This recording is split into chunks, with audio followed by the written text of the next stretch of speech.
عبود، شو رأيك تيجي تقعد عندي هون بالبيت؟ لأنه مخباك صار معروف للفرنساوي. لا مختار لا، أنا زلمة راسي مطلوبة من الفرنساوي، ما بدي أعمل لك وجعة راس معي الله يخليك. لا يا عبود، هي ما حبيتها منك أبداً. ها؟ الله يخليك مختار، لا تزعل مني. أنا زلمة برقبتي في دين ولازم وفيه، وقعدتي عند منك رح بتربط لي إيدي ما حأحسن أعمل شي، فالله يخليك خليني على راحتي.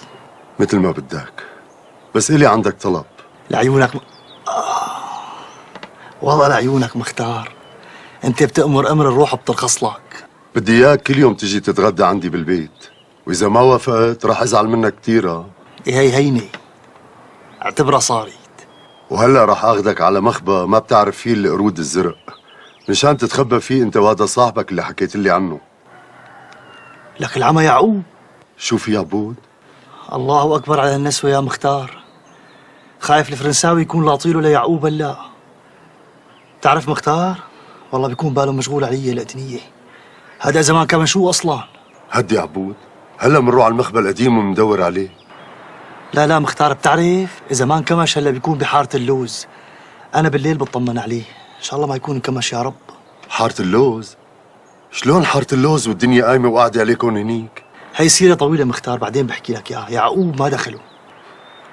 عبود، حزير مين اجى لعندي وشافك وانت مصاوب.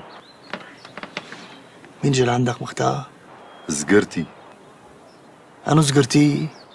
زقرتي يا ابو بطرس. بطرس؟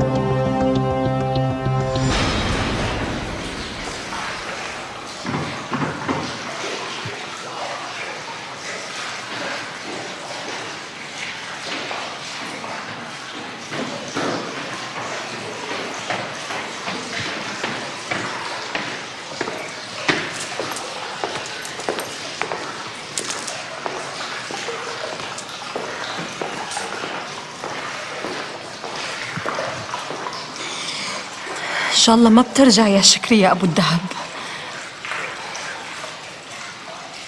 يا وين راح أبي؟ على الهفا. يا مو ليش أبي بيتم عم يضربك؟ تعا يا مو تعا.